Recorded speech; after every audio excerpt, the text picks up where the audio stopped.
Hello children, welcome back to another video from Science World. I hope you are doing well and getting help from my videos.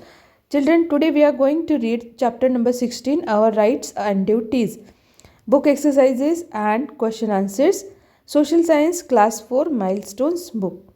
Let us begin with book exercises. Book exercises. Exercise A. Choose the correct option from the following. Question number 1. The Indian Dash is a book of rules how the country is to be governed. Options are manual, journal, constitution, epic. And the correct answer is constitution. The Indian constitution जो है it is the book of rules on how the country is to be governed. Question number 2. Along with fundamental rights, we also have fundamental dash. Options are duties, authorities, plants, responsibilities. And correct answer is duties. Along with the fundamental rights, we have fundamental duties. जब हमने chapter पढ़ा था मैंने आपको इसके बारे में बताया था कि हमारे राइट्स तो हैं, हम अधिकार की बात जब करते हैं तब हमारी कुछ ड्यूटीज़ भी आती है जिसको हमें रिस्पॉन्सिबल होकर उनको उन ड्यूटीज़ को परफॉर्म करना होता है. Question number 3. We should respect our national flag and dash. Options are national marks, national signs, national seals, national symbols. And correct answer is national symbols. Question number 4. If fundamental rights are being violated, citizens can approach to the dash court. Options are family, supreme, district, high. And the correct answer is supreme court. अगर आपके fundamental rights violate हुए तो आप supreme court में appeal कर सकते हो, वहाँ पर आप केस कर सकते हो. Exercise B. Match the following. Doctor Bhimrao Ramji Ambedkar, who is he is the father of Indian constitution. Indian constitution बनाने में इनका बहुत बड़ा रोल था. Second, equal pay for equal work, and this is the directive principle for the government. Valuing cultural heritage, this is our fundamental duty. ये हमारी fundamental duty है, अपनी cultural heritage का respect करना. Right to freedom, what it is? It is our fundamental right. And Indian Constitution, it was applied in the country on 1950. It came into function. Then we have exercise C. Write T for true and F for false. Question number 1. India became independent in 1950 and this is false.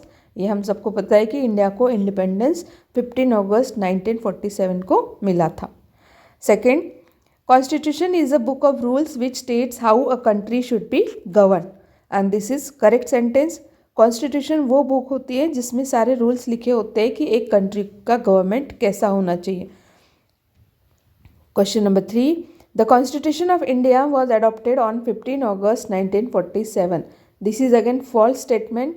15 अगस्त 1947 को हमें आज़ादी मिली थी, we got independence, है ना. And constitution of India was adopted on 26 January 1950 जिसको हम as a republic day celebrate करते हैं. Question number 4. As citizens of India we are not allowed to settle in the northern part of India. This is again false statement. ये हमारे right to freedom के under आता है कि हम India में कोई से भी स्टेट में जा करके वहाँ पर सेटल हो सकते हैं. Question number 5. We do not need to protect the environment as it is the duty of the government. This is also false statement क्योंकि टू प्रोटेक्ट द एनवायरनमेंट जो है इट इज़ आवर ड्यूटी. ये हमारी duty है. जैसे हमारे rights है वैसे हमारी कुछ ड्यूटीज़ भी होती है और उसमें एक ये ड्यूटी है कि हमें अपना हमारे एनवायरनमेंट को प्रोटेक्ट करना चाहिए. तो this statement is false. Then we have question answers. Exercise D. Answer the questions. Question number 1. What is Constitution? And answer is the Constitution of India is a book of laws according to which our country is governed. Constitution of India क्या है? Book of laws जिसमें हमारे rights के बारे में लिखा है. As a Indian citizen हमारे कौन से rights है, हमारी कौन सी duties है और गवर्नमेंट के लिए कुछ गाइडलाइंस है कि गवर्नमेंट को किस तरह से लोगों को सारी फैसिलिटीज़ प्रोवाइड करानी है और किस तरह से उनका लुक आफ्टर करना है, उसको हम बोलते हैं डायरेक्टिव प्रिंसिपल्स। तो ये तीनों चीज़ें जो हैं वो कॉन्स्टिट्यूशन के अंदर हमें मिलती है।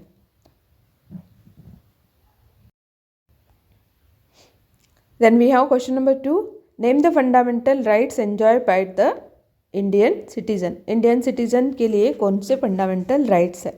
And the answer is the fundamental rights are right to equality, right to freedom, right to education, cultural and educational right, right against exploitation, right to freedom of religion and right to constitutional remedies।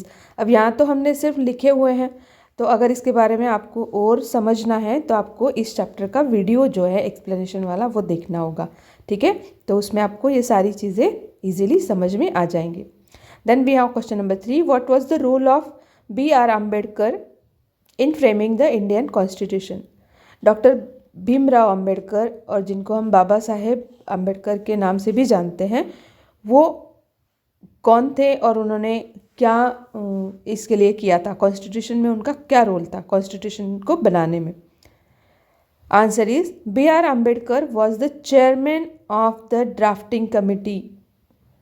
ये drafting committee के chairman थे। Drafting committee means ऐसी committee थी जिसके member जो थे वो constitution बनाने का काम कर रहे थे, उसके लिए सारा मैटर कलेक्ट करना, उसमें जो भी डाउट्स है उनको क्लियर करना, ये सारा काम इस कमेटी में होता था। तो it framed the Indian constitution, और इस ड्राफ्टिंग कमेटी के जो मेंबर्स थे उन्होंने इंडियन कॉन्स्टिट्यूशन को बनाया था। He is known as the father of Indian constitution. उनको फादर ऑफ इंडियन कॉन्स्टिट्यूशन कहा जाता है। क्यों कहा जाता है? Because he played an important role in making the constitution. उनका जो कंट्रीब्यूशन था ये कॉन्स्टिट्यूशन बनाने में वो बहुत इम्पॉर्टेंट था, इसलिए उनको फादर ऑफ इंडियन कॉन्स्टिट्यूशन कहा जाता है। ही handled the task of presenting the draft of constitution. उन्होंने कॉन्स्टिट्यूशन का जो स्टार्टिंग का जो पूरा ड्राफ्ट था कि ये कैसे होना चाहिए, कौन कौन से चीज़ें इसमें ऐड होनी चाहिए, वो सब इन्होंने बनाया था। Then answering various questions raised on it. इसके बनाने का जो प्रोसीजर था उसमें जो क्वेश्चंस आए थे, जो प्रॉब्लम्स आए थे, उनको प्रॉपर तरीके से उनका सॉल्यूशन निकालना। देन मेकिंग नेसेसरी चेंजेस, और जो भी चेंजेस उसमें करने थे दे were made by doctor Baba Saheb Ambedkar. अब कॉन्स्टिट्यूशन मतलब ये कोई एक कॉन्स्टिट्यूशन नहीं है। इन्होंने क्या किया था कि वर्ल्ड के जितने भी डेमोक्रेटिक कंट्रीज़ थे उन सब के उन्होंने कॉन्स्टिट्यूशन को स्टडी किया, और उसके बाद इन्होंने अपने इंडिया का कॉन्स्टिट्यूशन जो है उसको बनाया था। तो इसमें जो अच्छी चीज़ें थी दूसरी कंट्रीज़ के कॉन्स्टिट्यूशन में उनको हमने अडॉप्ट किया है। तो इस तरह से ये बहुत important role doctor Baba Saheb Ambedkar का इसमें है। तो इसमें एक क्वेश्चन थोड़ा आंसर लेंदी हो गया। अगर आप चाहो तो आप यहाँ तक, है ना, यहाँ तक इसका आंसर लिख सकते हो, आगे लिखने की ज़रूरत आपको नहीं है। अगर आप चाहो तो लिख सकते हो। Then we have question number 4, list the fundamental duties of the Indian citizen. जैसे हमारे राइट्स है वैसे हमारी कुछ ड्यूटीज़ भी है, तो वो कौन सी है? The fundamental duties of the Indian citizens are respect our national symbols. National symbols कौन कौन से हैं? जैसे कि हमारा नेशनल फ्लैग है, नेशनल एंथम है, नेशनल सॉन्ग है, इनका रिस्पेक्ट करना। रिस्पेक्ट इंडियन कॉन्स्टिट्यूशन, कॉन्स्टिट्यूशन का भी रिस्पेक्ट करना। Value Indian heritage and culture, Indian heritage और कल्चर का रिस्पेक्ट करना, उसकी वैल्यू करना। Promote brotherhood and equality, equality और ब्रदरहुड मीन्स भाईचारा जो है उसको प्रमोट करना। एंड प्रोटेक्ट पब्लिक प्रॉपर्टी, जो भी पब्लिक प्रॉपर्टीज़ है उनको प्रोटेक्ट करना। अब पब्लिक प्रॉपर्टी क्या होती है? जो हमारे लिए होती है, जैसे कि railway station, bus stand, gardens, parks, hospitals, है ना, ये सारी जो पब्लिक प्लेसेस होती हैं वहाँ पर जो प्रॉपर्टीज़ होती हैं वो सारी हमारे लिए होती है। तो इसलिए वो उनका हमें ख्याल रखना है, उनका लुक आफ्टर करना है और उनको प्रोटेक्ट करना है। So these are the duties of Indian citizen. Next we have question number 5, what are the directive principles of state policy. अब डायरेक्टिव प्रिंसिपल्स जो है वो गवर्नमेंट के लिए होते हैं, तो वो कौन से है? Answer is the directive principles of state policy are first providing work for everyone, सबके लिए work provide करना, job assure करना. Second, ensuring equal pay for equal work for men and women. Main and women दोनों अगर same work कर रहे हैं, काम कर रहे हैं, तो उसके लिए उन दोनों को सेम पैसे मिलने चाहिए, है ना. Equal work, equal pay for equal work. ऐसा नहीं कि वुमेन है इसलिए उसको कम पैसे दिए जाएंगे और मेन है तो उसको ज़्यादा पैसे दिए जाएंगे, ऐसा नहीं. अगर एक जैसा काम दोनों कर रहे हैं तो दोनों को एक जैसा मनी देना चाहिए. Third, providing proper working condition.